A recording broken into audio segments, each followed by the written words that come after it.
This podcast is made possible by your support and your donations. Thank you. And by the purchase of my book called Everyday Buddhism, Real Life Buddhist Teachings and Practices for Real Change. I will post an affiliate link to the book on Amazon in the show notes. And if you've already read it, please take a minute to rate and review. And also consider purchasing it again for a friend or family member as a gift.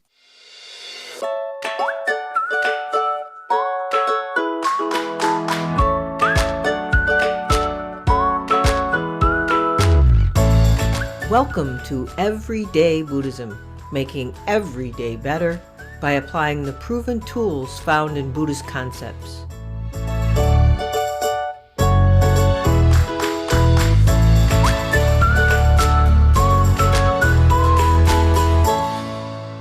Welcome to episode 85 of Everyday Buddhism, Making Every Day Better.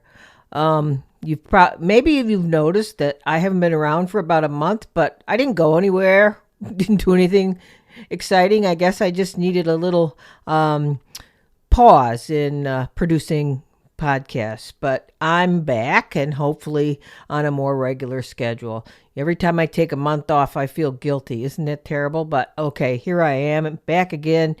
And in this episode, it's exciting because I talk with Emma Varvaloucas, an editor and writer with more than 10 years in the nonprofit media space.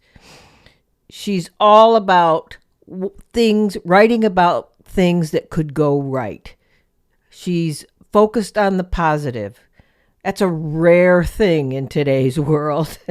She's also the executive director of the Progress Network, where she writes the popular What Could Go Right weekly newsletter and is co-host of the What Could Go Right podcast. She was formerly the executive editor of Tricycle, the Buddhist Review, the premier publication covering Buddhist news, culture, and Buddhism's new home in the West, where she oversaw editorial strategy and production, as well as the release of several new ventures, including Buddhism for Beginners. She is the editor of 2 books from Wisdom Publications, Touching Ground, Devotion and Demons Along the Path of Enlightenment, and Wholehearted, Slow Down, Help Out, Wake Up. Emma's a graduate of New York University, where she double majored in journalism and religious studies. She has also studied Tibetan Buddhism at Rangjung Yeshe Institute. I might have pronounced that incorrectly, but it's close, in Kathmandu, Nepal. She is a Buddhist practitioner, and we had a wonderful time talking because we touched on a lot of subjects that were of interest to me, including podcasts, news, writing, and of course, Buddhism. So in our wide-ranging conversation, we discuss how we can train our minds to not overreact to the negative and scary things that are happening in the world so that we might respond with equanimity rather than join the chorus of divisiveness and despair. Among other things, we talk about the news, social media, polarization, and a non-grasping way of thinking about progress as not a utopia just around the corner, but more of noticing of the gradual arc of improvement in people's lives by focusing less on clickbait negative headlines and more on what is going right. Plus, we shared a few chuckles. It was such a thoughtful and stimulating conversation talking with Emma. I know you'll enjoy it. She will make you think. The conversation starts now. So, hello, Emma. Thanks so much for joining me on this podcast. Before we get deeper into what we might want to talk about, first, I'm turning it over to you because I like the whole origin story thing, like, where did the Progress Network come from? Where did the where did the what could go right concept come from? Um, what was the inspiration, the spark, and who sparked it, and who do you think your readers and listeners are? Yeah, sure. Well, thanks so much for having me, I should say, first of all. And happy to tell the origin story of the Progress Network. So the Progress Network is the brainchild of Zachary Karabell. It's under the umbrella of New America, which is a nonpartisan think tank that's based in DC, and they also have headquarters in New York. So Zachary is a board member for New America, and it was really his idea to start something that would focus people's attention a little bit more on all the things that were just fine. Because as we know, we as a zeitgeist right now, particularly in the US and Europe, less so in places like Asia, there's a little bit more of an optimism, with the rising tide lifting all boats, because a lot of people are seeing their personal fortunes rise. They have a little bit more of an optimism around there. But in Europe and the United States in particular, the zeitgeist right now is so cynical. It's so pessimistic. It's so negative. There are plenty of reasons why. We're not saying that there aren't good reasons to Right. feel that way. But, Zachary felt that it was such an unbalance, that we were paying so much attention to what's going wrong that there was this like a self-fulfilling prophecy around that, like if you are sure that everything is going to, shit, I don't know if I can curse in this podcast. Oh yeah, go ahead. Okay. If for sure everything's going to shit, you increase the odds that everything is going to go to shit. So the Progress Network was based around this idea of like, let's try to get the thinkers, the intellectuals, policy leaders and setters, basically people in the zeitgeist that are approaching things more constructively, that are approaching things, that aren't from knee-jerk partisan hostility, that are approaching things with a solutions-oriented mindset. Let's get all those people together and see what comes of that. So we were supposed to launch in the spring of 2019. And we had, like, the world is going to probably be better, guys. Like, let's all band together around that idea. And then, of course, in the spring of 2019, the pandemic struck. We were like, You mean 2020? No, it was wasn't it the spring of 2009? Oh, sorry, No. 2020. Yeah. Sorry. I know this. There's this pandemic time warp thing that happens. I hear you. Yes, it was the winter of 2019. That's right. I was in China when the pandemic hit China. That was the winter of 2019, moving into the spring of 2020. That's right. Thank you. So yeah, we were supposed to launch in the spring of 2020. And then when the pandemic hit, this idea of an organization of like, the world is gonna, the future is going to be better. We were like, oh yeah, this is not gonna fly. So it's almost cruel if it did. Yeah. So we paused the launch. And then we ended up launching in October of 2020. So like right before the 2020 election, with a little bit of a different mission, which was number one, yes, let's pay attention to all the things that are going right and kind of give people a more balanced perspective on that. But also B, let's actually push for the solutions that we want. Let's push for the things that are going to, progress humanity and get humanity into a better place. And what does that look like? So it had a little bit more of a proactive stance than the original idea. So now we've been in existence for a couple of years and we have lots of stuff going on. We have a newsletter that goes out every week to almost 60,000 people. Wow. We have a podcast that we've had a few 100,000 downloads across a handful of seasons. And we are on all social channels. So our latest was TikTok.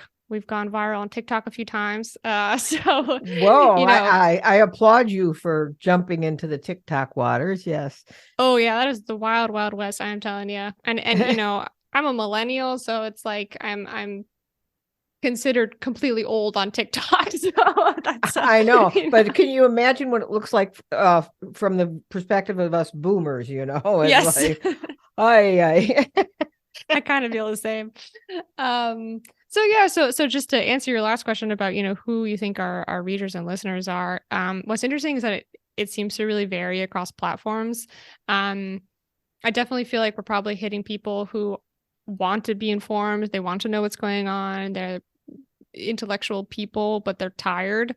They're tired of just being, having negativity shoved down their throats. Right. I like to think a lot about the silent, exhausted majority in the US. That's a common phrase you hear these days, that people are just kind of like, I don't want to hear anything else about just Republicans and Democrats being at each other's throats. Just give me the Exactly. facts, just tell me what's going on without telling me that like we're constantly in crisis or the world is going to end, tomorrow. Um, so that's who I see as our readers and listeners. And it's across ages. Oh, So I wondered about that. Yeah.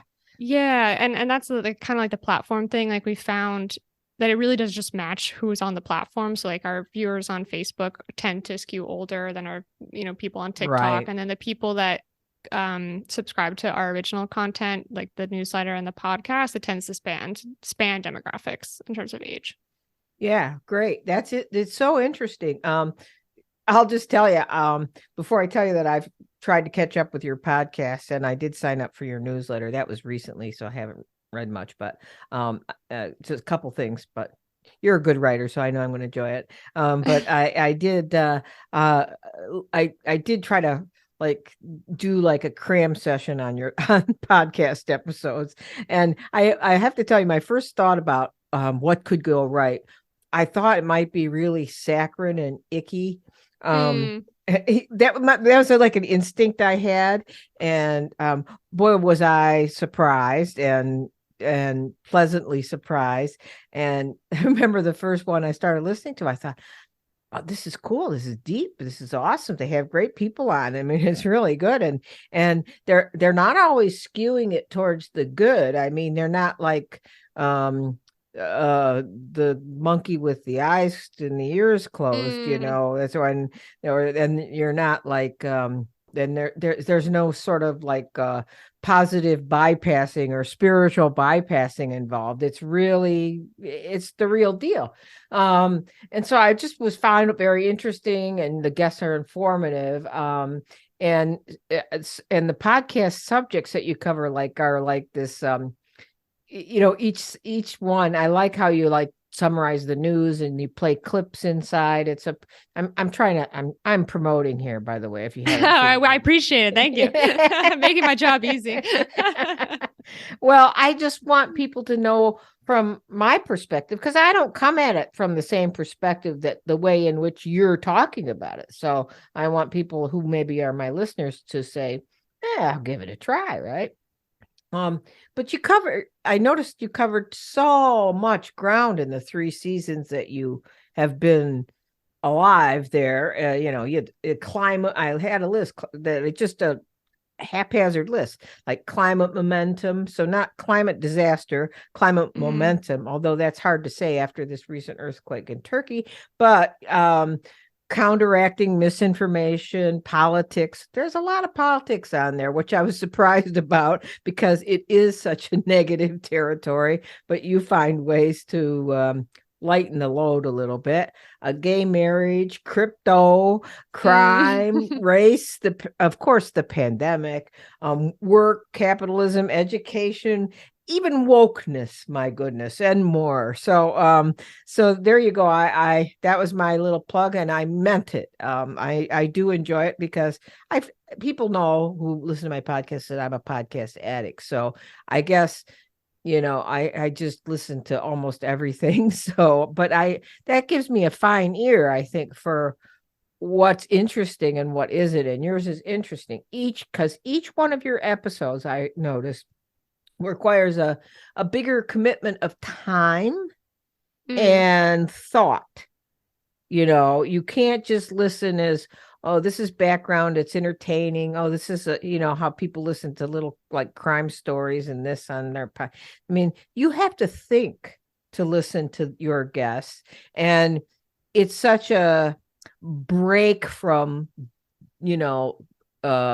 headline baiting headlines and doom scrolling and all the stuff that happens.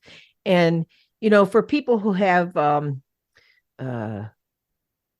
criticisms about social media and the algorithms and this and that, which I do, but I also think I cannot think of life without what we have. I Mm, just it offers so much, but I think that we've lost our attention span, mm. and I think your podcast would be like a good homework to redevelop your attention span. I love that. And I really love thinking. I love that you pointed out that it does require some thought, because I Uh-huh. do think that something that goes along with the overwhelm of the information landscape, just like the sheer amount of information, Well, yeah. that people are subjected to every day, is that I think that people also just want easy answers. People Yep. are busy. You can't really take in what's going on the level of news every day in a substantive way without a serious amount of time given. And what comes along with that is that people just kind of want to be told, like, this is the opinion, think this. And I totally understand that, because, like, I too, if this weren't my job, I would also have a limited amount of time to give, to consuming the news. But I do think that being an informed citizen does require some thought, and it does require some time. And we kind of seriously believe in everybody's power to deal with these issues in a substantive way. Um, I also really appreciate the fact that you pointed out that it is substantive, because when we started the organization, especially before we launched and people saw what kind of content that we were putting out, a lot of people would say, "Oh, it's like a good news organization." And I was kind of like, it's not quite that, it's not that, but when I think good news, I think of, like, yarn projects and golden retrievers like hugging children, and like, not everyone loves a yarn project, and I love dogs, but that's just not that's not what Oh, we put out. We put out like real substantive progress on right. issues, and we do deal with difficult issues. Like, we definitely don't shy away from talking about climate change, or talking about police shootings in the US, or politics in the US, or just any kind of issue that, like, truly needs to be confronted. It's just that we do it in an approach that's a little bit different from what you hear a lot in the media, which is like, we're not trying to go after ratings. We're not, I mean, obviously we want people to listen and enjoy the show Right, and the right. newsletter, but that's not the point. The point is, like, we really do look at the data, and there's a really heavy emphasis, particularly in the newsletter and on the podcast, about, like, this is what the data shows, like let's actually look if this problem is getting better or not. And a lot of the time, what's interesting is that the problem is getting better while the public perception of it is getting worse. Yeah, isn't that sort of like, I think my listeners know, and I shared it with you at the beginning. My One of my previous careers was broadcasting. I was in television broadcasting, and I was an engineer, and I switched the news. It meant I sat behind one of those big consoles and did newscasts day after Mm, day after day after day after day. But but this was back during the Cronkite era. It was very different than it is now. And it's like you people think that, well, first of all, news is the whole point of news, and this is the same with newspapers or anything in social media, those clickbait headlines. It almost has to be negative to get attention mm, now. It wasn't the same then, I don't think, prior to the deregulation of the broadcast industry because of Reagan. He deregulated the mm, industry, mm-hmm, deregulated broadcasting at the same time as he deregulated the airline industry. I'm not being political here, it's just the truth. And because of that, there was no standardization. Nobody had to live up to any sort of standards. And from my boomer perspective, and from being in broadcasting, I saw it just tumble down, just and so now it's just about, let me out negative you in my headline, which had or my clickbait on on Facebook or Twitter or whatever, And that's how people will read.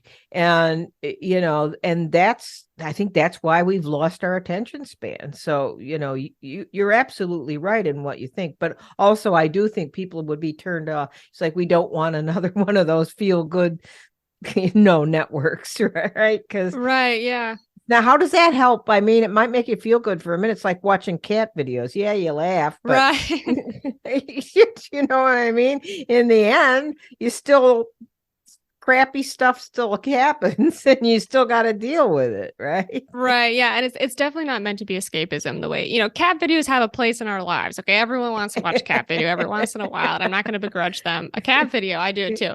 But it has a minimal role, right? Like Yeah. we want to not only, like I said, shift the balance a little bit so that people do understand there's a lot going on that's good. It's just not focused on in the news, but it's also just kind of training a new mindset Yeah. for how to deal with the news and kind of like deal with the world that we have right now. So I see it in that way as well. It's kind of like a slow mindset shift and mass. Yeah.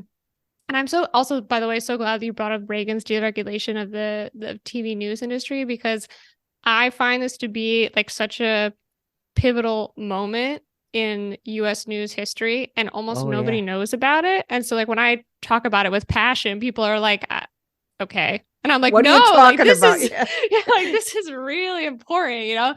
But it's really hard to find anyone that knows that happened. And that's why we had the rise of some really irresponsible news networks. And I'm not pointing fingers on the right or the left. And there's irresponsibility in a lot of the media sphere these days, to various extremes. And the thing that I was going to say about that also, in terms of like the competition that you mentioned of the negativity and out negativiting Exactly. the other is two things. So one thing that came out recently that was really interesting was that a team of researchers in a New Zealand university did a study on US headlines in the last 20 years. And the US actually has had a rise in negative headlines that you can point. It's tangible. It's not just in our heads, it's tangible. There's a rise in the use of negative emotions like disgust, anger, fear, all kinds of things. And I don't remember the exact breakdowns now, but there were certain emotions that the left used more and certain emotions that the right used more, in terms of media. And the second thing was that the US was also an anomaly when it came to COVID. Like we were particularly negative in our news coverage of COVID, like more so than European nations. I And I gotta think, say, I'm not surprised. Maybe it's yeah, because we handled it worse. I don't know. Maybe we didn't. I well, don't know. there was that partisan, the, Yeah. the, the polarization that happened in the US was certainly like, you didn't see that in like Portugal, for instance, right? Okay. Um, Gotcha. Gotcha. yeah. Yeah. But I do think what in line with this idea of like trying to empower people to deal with the news better, the media has done a lot to make this problem worse. But unless you work in the media, you're kind of limited on what can be done about this. But as a reader, and as a viewer and a listener, what you can do is understand that the news is incentivized by clicks. So when you see a Right. negative headline and you click on it, like they know that, they're like, Right. oh, you like this. Let me give you more of this. So it's a feedback loop, right? Like there is some power in the hands of the news consumer to tell the news what they would like to look at. And if they keep looking at things that incite fear and rage and disgust and all this stuff, like they're going to keep giving that to you. Exactly. It's like I explain to friends all the time. It's like they'll say to me, because I'm like a COVID freak, because I admit it, I'm like, I'll be getting my PhD in virology soon. Trust me. I mean, it's gonna happen. but no, I have systemic lupus, so I'm an immunocompromised person, and I almost have to be more aware than the Mm, average person. But unfortunately, because I have to be more aware, and this is I'm telling this from a Buddhist ignorance perspective, I become hyper vigilant, and then see people who don't wear masks as my enemies, right? mm, so so it's like, the I don't know where I was going with this. It was something in response to what you were saying, but the the negative headlines. Oh yeah, I explained to friends that they'll come to me because they know I'm like this, and they'll say, did you read that the pandemic was over, and did you read this, and did you read that? And I always say, where did you get that? What was the source? Did they do a study? Was it peer reviewed? How many people did they survey? And it's like people have lost their ability to think like that or something. I don't know. And they look at me like, oh, you geek, I don't even want to talk to you. I'm just I was gonna say it's so interesting you say that because like I made the opposite point on one of our podcast episodes about the pandemic. I think this was like season 2 or something with Nicholas Christakis, oh yeah, I who follow him. yeah, Yes. yeah, and Zeke Emanuel. And I was like, don't you guys think that we're all a little bit more like scientifically educated now, like post pandemic? Like there's just a lot of terms that I just didn't expect the lay public, including myself, because I'm not a scientist, to know. And all of a sudden everyone's talking about like herd immunity and like, Right. all I don't know, all this stuff. And I kind of felt that was helpful in a way, but I do agree with you that it's really hard to parse the quality in particular of studies. And I feel like journalists don't do a particularly good job explaining like why we care if it was peer reviewed or not, and how many people were in the study, and like what constitutes like an acceptable number of people. Like there's just some like basic information I think that's not traveling from academia through journalism to the lay public. And I don't know if I have any answers to that. Well, I no, that's a great way to, because what I'm hearing you say is that, and I agree with this. I've always thought this is, again, since that time when journalism was true journalism, and I always sound like, an old fogey, like, I had to walk 10 miles to school, and and I hate when I say it and I hear myself saying it, but it's true. There was a time when journalism was journalism and wasn't talking heads fighting with each other. That there was that time. It was really good. But the thing about it is I think they thought, if you expect someone to be at this level dumb or ignorant, you talk to them that way. Mm. And if you continue to talk to them that way, how will they ever elevate, right? How will they ever get to the point where they know what the heck you're talking about if you get any deeper? It's just like, it's the training, like you said. It's like, you like that, we'll give you more of that, like social network. I mean, it's like, it's just like that. So let's get deep into this whole progress thing, because I think this is what we want to hit when it comes to looking at it in relationship to Buddhism. In my introduction, I introduced you as a Buddhist practitioner. And so that's why you're here. I mean, it's not just, but it's also, this is a great subject, I think, because in Buddhism, we talk a lot about views and perspective, and whether we are responding or reacting. That's like right action, right? It's one of the Eightfold Path. Are we responding or reacting? And one of our goals is equanimity, the ability to take in life as it happens without unreasonable reactivity, right? Without grasping onto what we want to hear and pushing away what we don't want to hear. Now, obviously, I'll speak for myself as a practitioner. That doesn't mean any of us have got any of this sus, because I certainly don't. I'm about as reactive of a person that I can't imagine anybody being more reactive.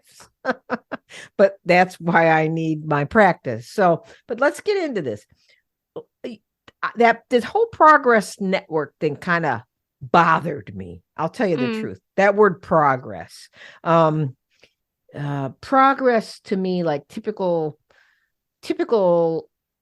it bothered me as a Buddhist. Okay, it's bothered me as a Buddhist. Typical definitions would be, forward movement or momentum, or then there's the positive direction versus the negative direction. So, it's all this duality, really. Advancement, improvement, right? And they don't all these concepts imply a goal, right? And I a lot of time get people who are just coming to Buddhism and just studying Buddhism, and they'll say, well, if I'm not supposed to grasp onto anything, and I'm not supposed to grasp onto a goal, then should I not want anything? Should I not save my money? Should I not plan for Mm-hmm. retirement? Blah blah Mm-hmm. blah blah blah blah blah. So there's always this sort of tug between these two concepts. Can you talk more of that about that from your view, and why in the heck you named it progress? Yeah. Yeah. I mean, well, first of all, I should say, I'm a Buddhist, but the organization as a whole is It's not not Buddhist. right. So it's not under that rubric. It doesn't have to answer those questions I as an got you. organization, Yeah. but I can answer those questions, from my own personal perspective, which is that I think it's kind of like a category error sometimes where I don't think that I don't necessarily go down the engaged Buddhism point of view where that Buddhism says that we need to get involved in various social justice projects, but I also don't think that Buddhism says that there's a problem with wanting to fix material issues. Uh-huh. For me, there's a difference between, like we said, talking about reactivity, talking about equanimity, talking about all these things that really come from the inner world versus like real tangible progress that you can make in the outer world. So when we talk about progress and we talk about far fewer children dying before the age of 5, or the cancer mortality rate in the US dropping in the last 30 years, like there's a lot of like these very tangible points of progress that we talk about on the Progress Network. There's that, right? And Yeah. then there is also the thing that I don't find to be a category error with the Progress Network, where it's more of a like an ideas network and a sensibility of approach, in that it does put forward very much so this non-reactive response. That Good point. one problem that happens with the news these days is that everything is painted with the same level of like red fire alarm, and everything feels urgent, right? And some things are Yeah. like really urgent, and some things are big. The pandemic, okay, this is a great Yes. example, Good point. Yeah. but just because something is urgent doesn't always mean that, like, knowing that something is urgent or thinking that something is urgent sometimes can lead to a reaction that's not helpful, right? Like you don't Yeah. sit and think things through, you don't really take into consideration whether like this means as a way to an end is really worth the price of whatever, price that you may pay. So there I find like this Buddhist idea of making progress is like actually totally compatible with the Buddhist view on that is totally compatible with like the progress on that. And I feel like there's kind of like the inner progress and the outer progress, if that makes sense.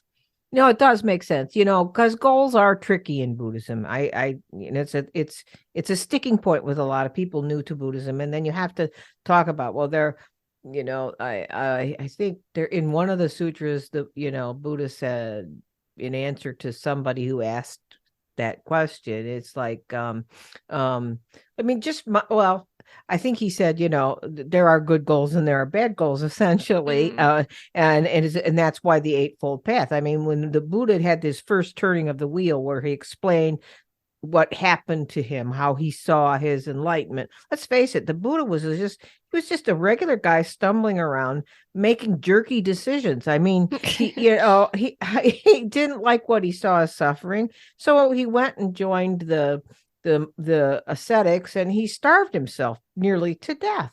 I mean, this just shows that we're all pretty ignorant. He was ignorant. He tried to do something in a dumb way. But unless we're trained in a way to do things differently, and that's what I'm hearing you say about the way you explain things on your podcast. And that's what I hear on your podcast. It's like, well, how can you think that? Maybe let's think this. Did you ever think this? And it's like just giving the opposite view without talking heads screaming at each other about the opposite view. And so I think the Buddha's simple message was that it was, that we were grasping at our outcomes, our expectations, and that was the root cause of our suffering. And progress does carry the sense of progress, the way most of us would think about it. Does carry kind of a heaping helping of grasping, right? But because it's like ends equals means. It's I mean, or means equals ends. I always do that, dyslexia or something. So but the point that the Buddha was trying to get at always and was that he found that grasping was what caused our suffering, which in I always use the word expectations. People get expectations. Grasping is hard. It's like, well, I'm not greedy and I'm not this and I'm not that. But yes, you do have expectations, and those expectations, not there's anything wrong to have expectations, but if you live based on your expectations, you will constantly be disappointed and you will always be unsatisfied. Take it from me. I just had my 70th birthday. And how you have an expectation about like the big decade birthdays that somehow they're going to be kind of special or something. Right. Yeah. And you would think by the time you're 70, you had gotten over that concept. No, huh? I had a really crappy day on my birthday. No particular reason, just normal everyday crappiness, right? But it was like, how dare these things happen on my 70th birthday? And what a lesson that was to me. I mean, that's what the Buddha was saying. That's what he was teaching about. When you got to have those expectations, you are bound to suffer. So thinking about this from the perspective of progress, let's say if getting, to put it in everyday Buddhism perspective, right? If suffering wasn't our goal and getting rid of suffering isn't our goal, the progress we're trying to make, okay, where we're trying to get, other than, the Mahayana view of freeing all beings from suffering, which of course is impossible. So, we'll write that out and just say that we're just going to try to free ourselves. But what is the goal? Is it happiness? The Dalai Lama says it's happiness. That's what he says. And I think we've kind of circled around this. We've danced around it before. From my personal practice point of view, it's more about stopping rather than going. It's more about, and I think you said that when we were talking about how your podcast makes you think. It's more about reflecting, pausing, sometimes taking a backward step because you've gone too far in the wrong direction. And you say, no, I keep doing these same stupid things over and over again. I got to stop and see why I keep doing these things and make myself so reactive. And the whole point then, I think, is to learn how to be kinder to myself and then therefore kinder to others. Can you say something about this as far as, and maybe from your own personal practice? Yeah. So let me talk a little bit about the Progress Network when it comes to expectations. I just want to go back there really quickly, if you don't mind, because I really enjoyed what you said about that. And what you said about, like stopping and reflecting. I think I mentioned before, like the ethos of the Progress Network is 100% a sensibility. So like we actually don't have like any horse in any particular race. It's a sensibility of, like you said, like just taking a second and understanding also, like you said, that in this wider goal, there's a lot of volatility. There's step forwards, there's step backs, there's this, there's that. There's a lot of complex systems at play. And there's this weird sense of, yes, we want to make progress in the sense of like, we want the world to be a better place, or, in terms of our personal Buddhist practice, we can talk about like, you want to be a better person. You want to suffer a little bit less, right? And help others suffer a little bit less. But there's this thing that I find myself trying to do with the Progress Network, which is the relaxing or the releasing of people's expectations that we're, even like an expectation is okay, but if you're holding too tightly to it, you start gripping it, and it's just like that, like, death grip kind of thing. Like that's what causes a lot of the emotional turmoil. And realizing, like you said, in terms of Mahayana Buddhism, okay, we free all beings from suffering. That's a utopia. That's never going to happen. Same thing with the Progress Network in terms of like, you're never going to, I don't think anyway that we're ever going to live in a utopia where everything has been solved. It's about the approach, right? Like Right. it's what is your approach? And you're never going to stop some influx of suffering. So how are you dealing with that? What's your approach? What's the sensibility? And in changing that, you do release a lot of the turmoil. What's tough to do around that is like, it's tough in a Buddhist context. It's part of the waters that we're swimming in. When you get out of the Buddhist context and you're just talking to people about like literal lives at stake, it's really hard to tell people chill out. No, really.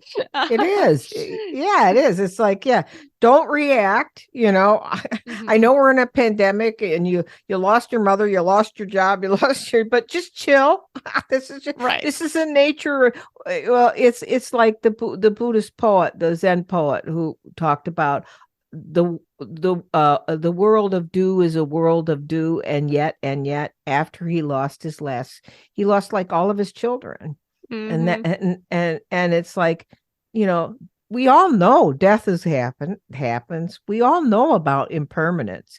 And I think the wake-up call of the pandemic was that, well, it was a wake-up call for some others just ran away and wouldn't look at it.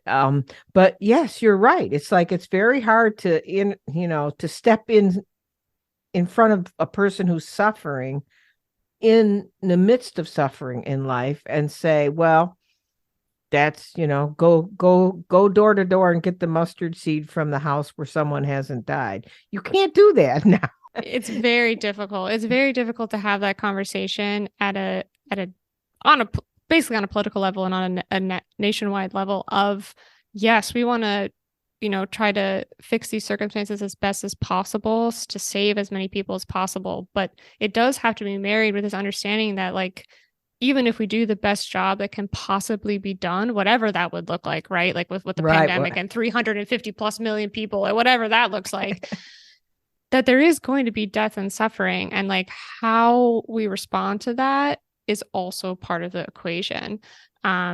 I feel like that kind of spiritual or religious or whatever your whatever element you want to call that is very much so missing in our discourse. And it makes sense, because so many people are non-religious these days. And of course, particularly in the US, you have separation of church and state, and it makes sense, Yeah, exactly. But at the same time, there does seem to be like this dearth of reckoning with the human condition a little bit. Like absolutely.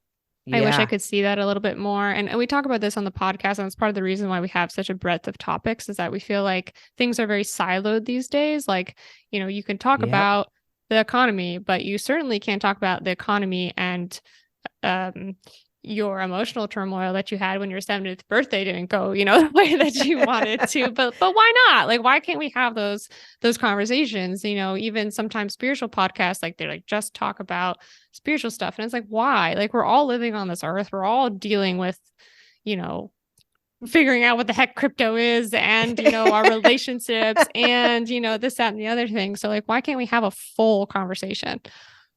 Yeah, well, that's funny because, I think during the pandemic, I got kind of cynical and negative because I was a COVID freak. And I admit to this. I admit to it through hindsight more than I admitted to it while I was happening. Always easier in hindsight. It's easy now. but I used to get these comments from the, like Apple iTunes or Apple Music or whatever they call it these days. You can't respond to reviews, right? They just leave reviews. There's some places where you can respond to reviews, but other places you can't. So I would get these reviews about conservatives not welcome on this podcast, and this is a great podcast, but every once in a while I hear the tone of her voice when she's about to go all lib on us, and then this is the most woke podcast ever. And it's like, but it was impossible to talk about what was happening during those times without sort of bordering into the politics. And I'd always say, this is not about politics, but I have to say this. If I don't say this, then somehow our whole frame of reference is screwed up. You're right. It's very hard. I mean, it drove me nuts too, because it was like, okay, so now I'm not going to say anything. And then what will I talk about? It's hard because people are really like on a trigger hair, and I've noticed this. We don't get a lot of live feedback on the podcast, but on the newsletter in particular, which I write every week, I really try to write it from a nonpartisan perspective. It's probably tinged a little bit left just because my personal politics are changed a little bit left. I would call myself like center left, but it's funny, like the emails that you get from people on the right and on the left that are just like, like they find something that you just, and they assume that you're this way, you assume that you're that way. And you're like, well, actually, like that's not how I am at all. But you find like one little thing that you disagree with, and it's just full like, oh, I know who you are now. I know what you think. I know this, I know that. And we all do it on the right and the left to each other. Yeah. Yeah, it's just so easy. It's the enemy thing. It's like Master Shanti Deva, who wrote The Way of the Bodhisattva. He gives you practices on how to go through this, how to deal with, as he called them, childish people, right? Who like just bite your head off for any kind of thing. And then he talks about how he sees that in himself, and he talks about, and he's really pretty funny because he's like, what force has captured me? What like, it's like I have an alien side that does this to me. I don't want it to happen, but it always happens. But you want to say that to these people who are on the hair trigger, because you want to have them to stop and think, but you could never do that. You could never do that because they would never stop to listen to you. Yeah, I kind of think I like I haven't read Shantideva in like years now, but I like how he's describing it with a little bit of a touch of humor, because we try to do that in the Progress Network too. You'd be a little bit playful. When you're a little bit playful with things, like it becomes easier to admit, like, oh yeah, I was just kind of an asshole about that. Like, that's my inner Karen coming out or whatever. But to have that kind of playfulness, I think that you need to have trust first. And I think like that's, the epidemic of trust among the American people in particular is bad. I will say that I do appreciate, for instance, I did a newsletter last week about Tyre Nichols, and I used a phrase. I said systematic culture of police brutality, which is a very lefty phrase. And I thought about it before I used it. Yeah, I was like, definitely. can I back this up? And someone had wrote in a very, very kind email being like, listen, I understand that there are issues, but like, I really don't agree with this phrase. And he sent me, his reasons why. And I wrote back to him, and he wrote back to me, and like we're having like a really nice exchange. Like obviously we're not exactly on the same side of the, I don't want to say the same side of the issue. We don't see the issue the same way. Right. But it was really nice. Like you realize that like if you can just bring those people who are in that mindset, or like willing to go into that mindset together, like we could really get ourselves out of this. Well, yeah, actually, that would be progress. Like, because, and I think about that. I think about, of course, we have our negativity bias from psychology. It's like, I remember the knucklehead comments, these ones that scream at me for no reason at all. Yet they are probably like 1% of the comments I get. Right. But that's what I remember. I forget all the good comments. But, it's like, because I've had people like that, too, that are willing to have a back and forth discussion on email. And it's beautiful. And you see, now, if I could just sit down and talk to somebody like on the podcast about this question. But I've asked like 3 people, they wouldn't do it. 3 people who called me woke. They wouldn't do it. They wouldn't do it. The one was a minister, a born again minister, and he was afraid his church would not like it. So interesting. Okay.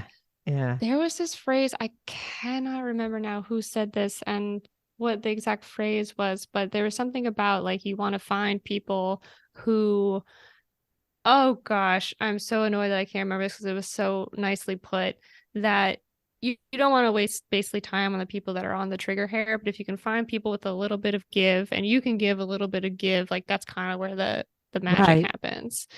Yeah. Um, And it feels so good when it does happen because you think, oh, this is possible. We could have this. Um, Getting more, I don't want to take up too much of your time, but I had a few more subjects to broach. Is that okay? yep, Um, definitely. Getting more into the progress weeds, so to speak. Since we can't always be forward, right? We've already said we go back sometimes and have to correct ourselves, and I think the world is like that. Our economy is like that. Let's face it, our politics in the United States, liberal conservative, liberal conservative, liberal conservative.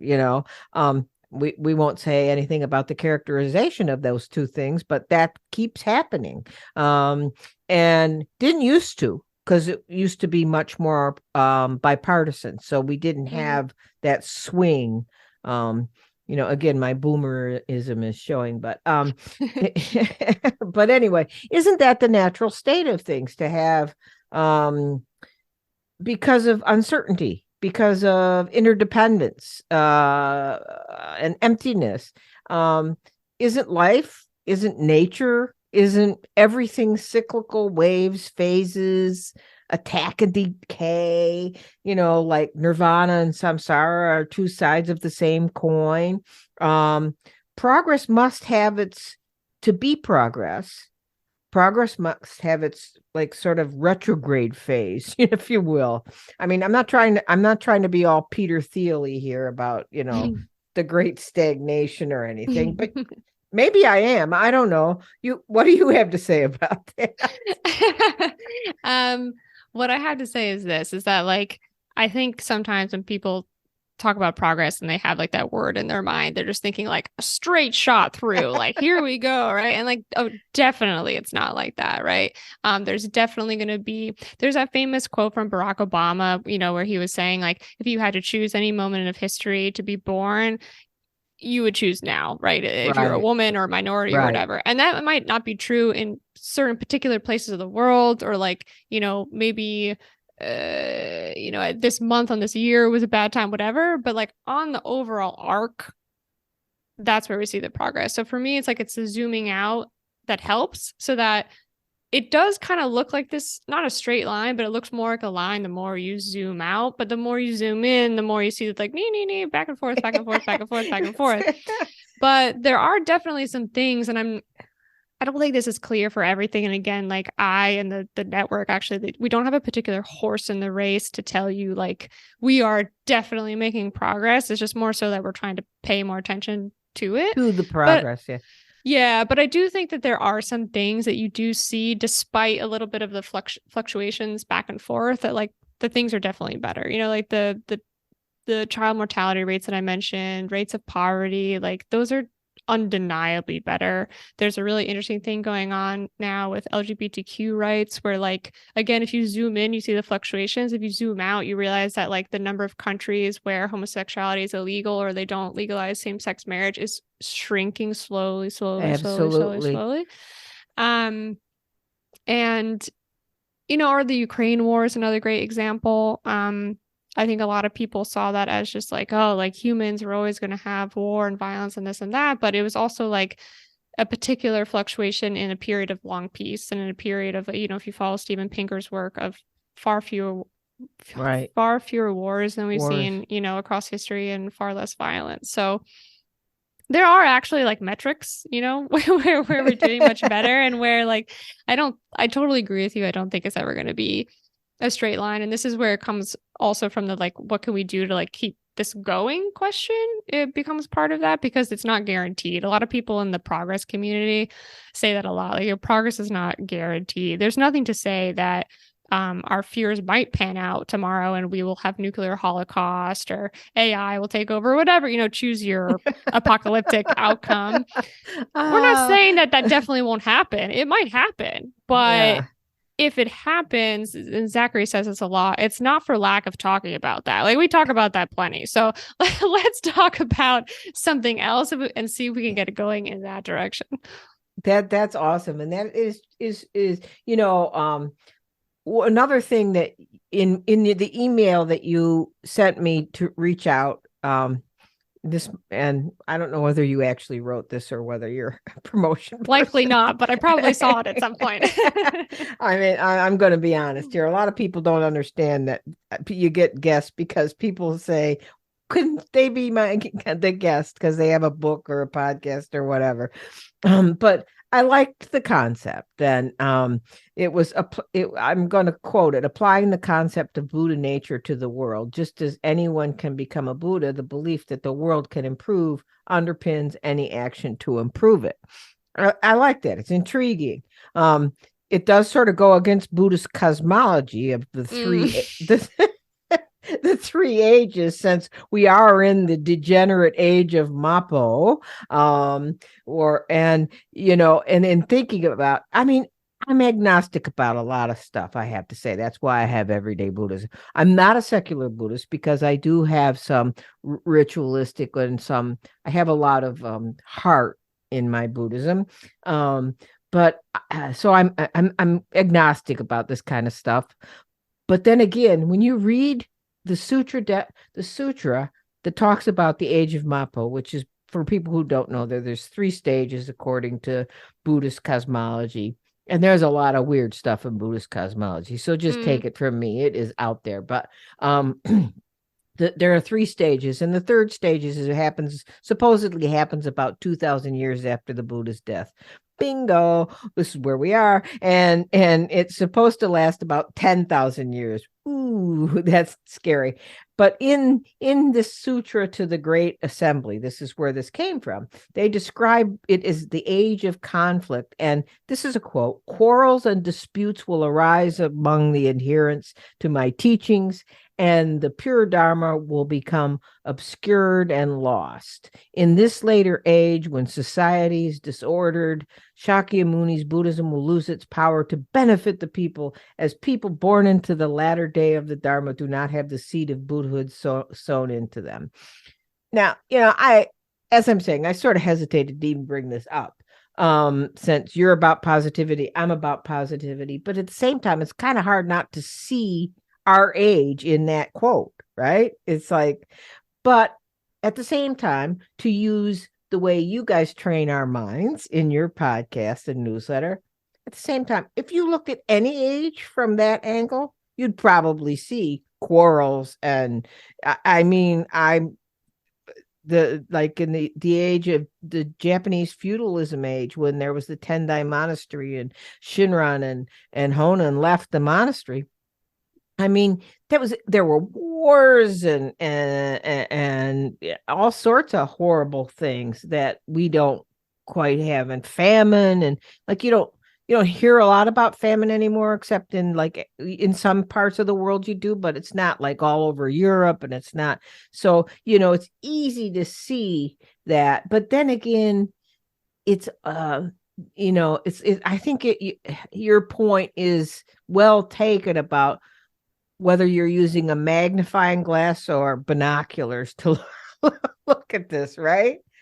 Yeah, and I think you answered my question for me. I think that's the thing, right? That exactly that you pointed out, that humans are a little bit obsessed with they're a little bit obsessed with the challenges that we're dealing with now are like the biggest challenges. Like, this is the one, and like maybe it is, but maybe it isn't, and exactly what you just said, like, there are also a lot of challenges that we don't deal with anymore. We deal with on a much smaller scale than we used to.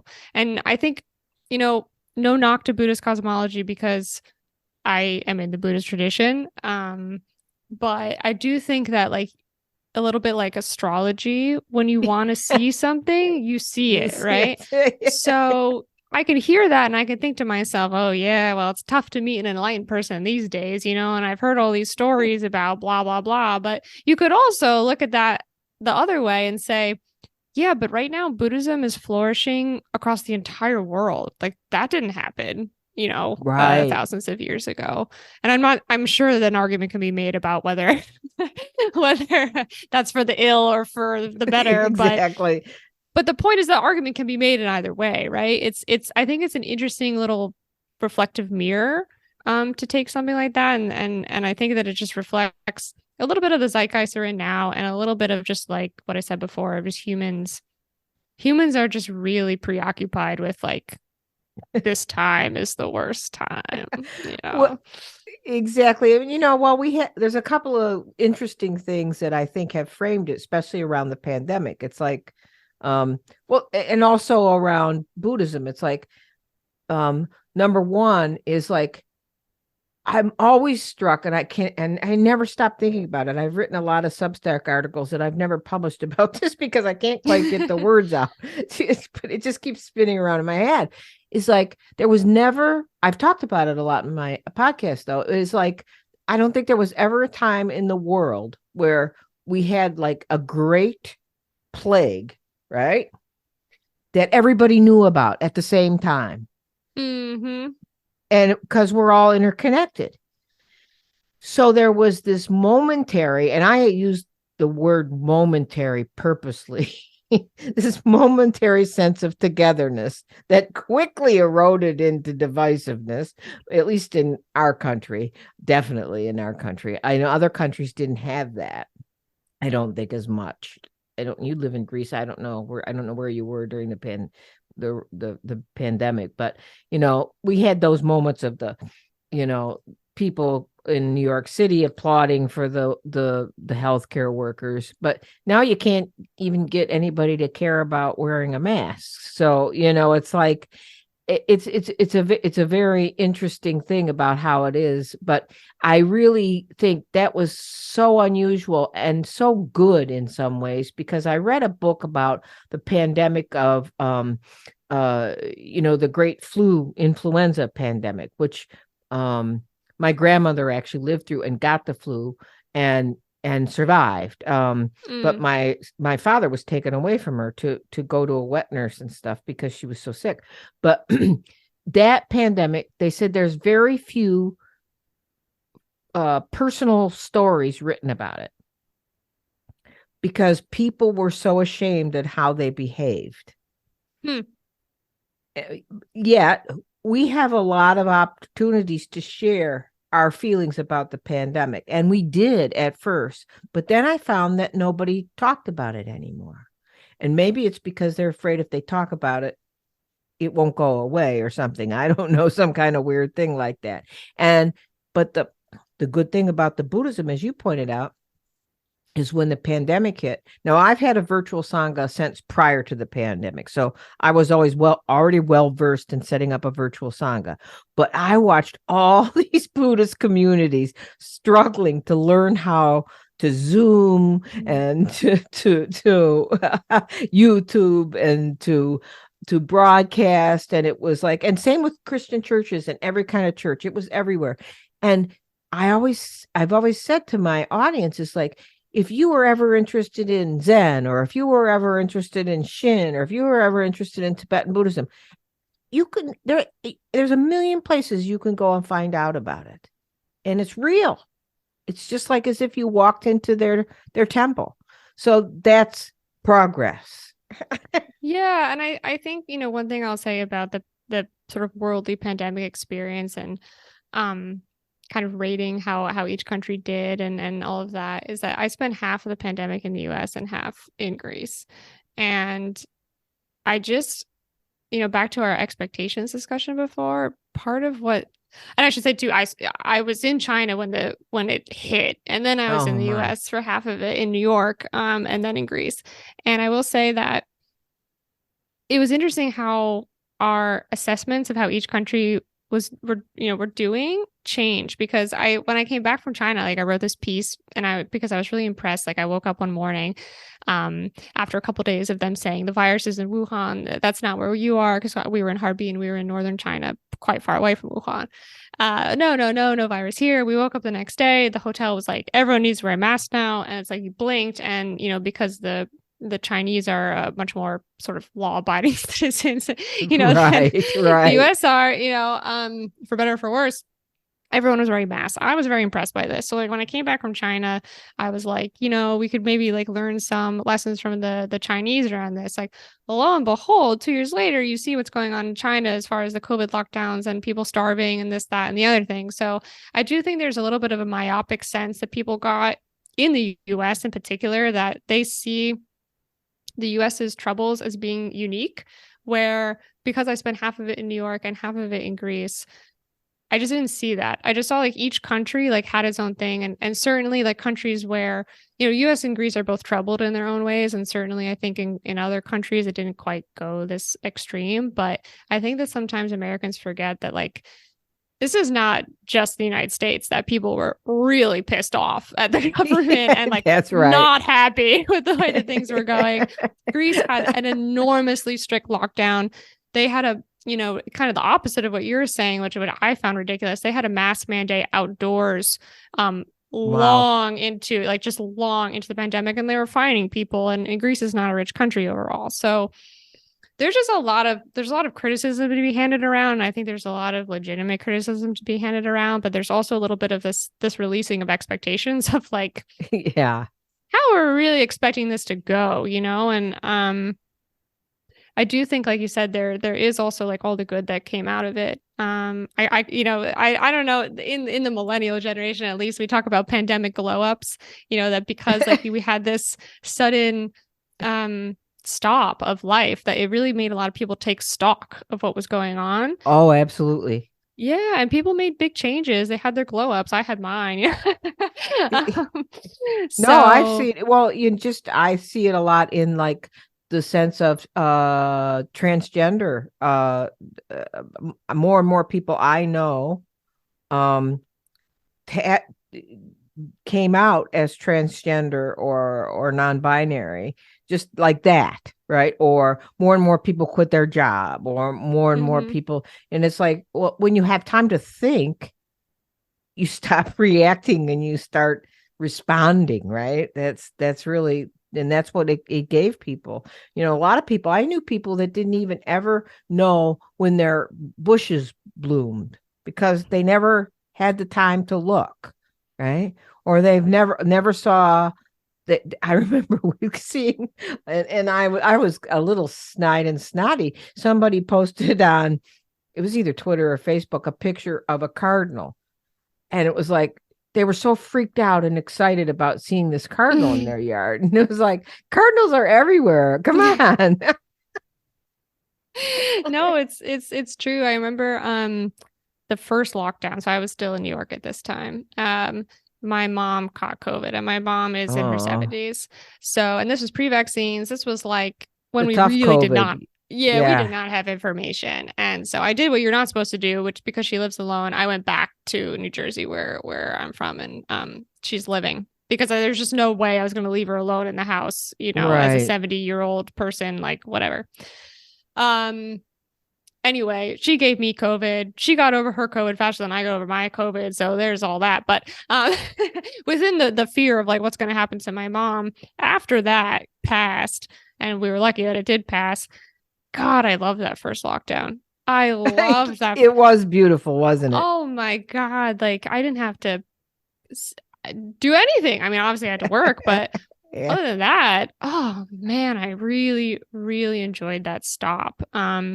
Like you Yeah. said, to give people room and space to take stock and be like, you know, it does remind me of that Buddhist thing of like, wake up, you know, your hair's on fire, Exactly. you know, and it really was I do think like it, and not to spiritually bypass it or be Pollyannish about it, but I do think it was an opportunity, Yeah, a personal one. it definitely was. I saw it a lot. So, well, boy, we had a kind of a crazy, windy conversation. There's so much more I could talk to you about. And of course, I will post links on the show notes to where they can learn about you, the Progress Network, the podcast, the newsletter, all those things. And I I am a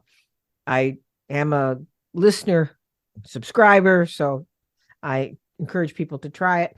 And before we close, though, is there anything else you would like to ask me or bring up or mention that you didn't think I did? Oh, Because I was very disjointed, I have to say. well, I'm really curious, since you have a background in broadcasting. It's funny because when people talk to me about the news nowadays, I always tell them, and I confess to you that I'm like, I hate cable TV. Don't watch TV. Right. It's just I find it's the worst offender in the media as far as when it comes to talking heads yelling at each other, as you mentioned, and just making everything seem like the world's about to fall apart. So um I'm curious, just like your own news consuming habits, because you mentioned also that you can fall prey to doom scrolling as well. Like, are you glued to the TV, or like what's, I don't know. Oh, It's interesting to this me. is kind of embarrassing, but yeah. But I, I'm known for telling the truth, so no problems here. I was a TV addict, because I came from TV, so I was a TV addict, and it took me a long time, to sort of get sick of it. Mm, Even though I hated it for the very reasons I told you, is like I remember the Walter Cronkite days. I walked 20 miles to school in the snow. I remember the Walter Cronkite days, and so this was so not. It wasn't even news. I mean, there's a few things on cable TV you can find that I think are news. Maybe Lester Holt is pretty good. I think PBS NewsHour has been pretty good. Sometimes I've lately not liked it quite as much, but I will admit, and everybody, I definitely lean left. So because I lean left, I will sometimes get on the bandwagon and turn on Nicole Wallace on mm, MSNBC or Rachel Maddow, just because. And I think a lot of it is because I appreciate the broadcast value of research and journalism and writing stories. So I like news people who actually write stories and who don't just get on and introduce guests. And there are mm, few and far between like that. Um, really, because people don't have any idea how hard it is to research a story, write a story, promote a story in a way that isn't ridiculous. mm-hmm, And so I respect like Rachel Maddow, despite the fact that she's like, probably like the Satan god of the right, so I do watch them, but I'm not glued anymore. I used to be glued. I think the pandemic cured me of that. mm, And the Trump era cured me of that. It just got to be too much. So that's when I reached out for podcasts about philosophy, economic. I tell my partner I'm gay, and so I tell my wife of 42 years. She said, "What podcast do you listen to?" Because she's one of these people that you would like to rescue, because she just turned it all off. So, she always says, "You'll tell me if I need to know anything." So mm, she says, "What podcast do you listen to?" And I'll say, like, economics. She said, "Economics." What? But things that are interesting to my head that takes me away, kind of. It's kind of like escapism, but in a good intellectual way, maybe. Or intellectual. maybe I'm justifying that. I don't know. There. No, I think it's funny that, people I think kind of expect me to say the opposite because I'm in news. I actually think that people need to know a lot less than they feel like they need to Exactly. know. They um, do. it's just that they need to focus on things that are really important. And the way that the news is structured right now, it's really hard to do that. Like there's just the emotional valence on everything is just turned up so high that it's really actually hard to tell. Like this is an important thing that happened versus like you can ignore this. Don't worry about it. So Yeah, because it's all at that screamy level, and it's mhm. and it's like a fire hose of information. I don't know who's there. That's a phrase that came from somebody, and I forget who. But and it is. It's like everywhere, and it's too much, and it's like you can get really addicted really fast. I the Buddha talked about intoxication. I Mhm. consider that an intoxication, and I've had to break myself of it. It's easy to get addicted. So I give myself I allow podcast listening, because I think if I keep away from politics, it's not so evil. Not so intoxicating, maybe. Yeah, not so intoxicating, because I can actually fall asleep, and that'll be good. Yeah, no, I think that's helpful. And I think too that, we have one member, Robert Talese, that talks about the politicization of everything and that like actually like if we could just tone down we don't need to have politics in every area of life, right? Like it's Oh gosh, yeah. Yeah, I'm glad you brought that up. I was just thinking about that the other day. It's like no matter what podcast you go to or what, it's politics.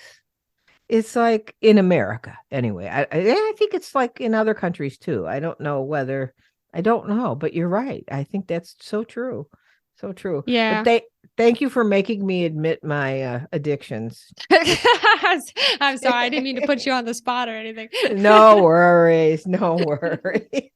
So, did you have any other subject you wanted to bring up? Or No, that was the it. You stage is satisfied yours. my curiosity.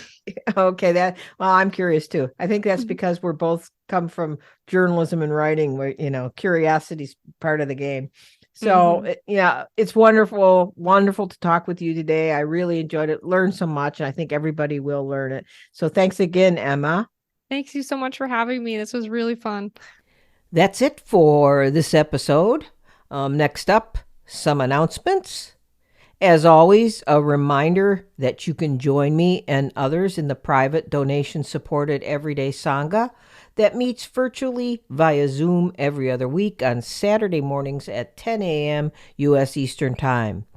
The Sangha is currently at the end of a study of the Shin Buddhism classic River of Fire, River of Water by Teatso Uno. We will be starting a new study in a few weeks with the book and subject to be announced. It would be a great time to join us.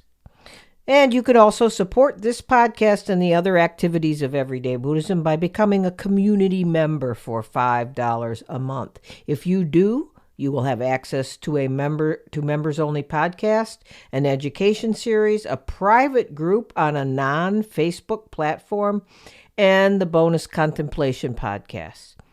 If you don't follow me or Everyday Buddhism on any of the social media platforms we post in, you can go to the Everyday Buddhism website and join the membership community or the Everyday Sangha. Go to www.everyday-buddhism.com and click on the tab that says Join Community or Sangha.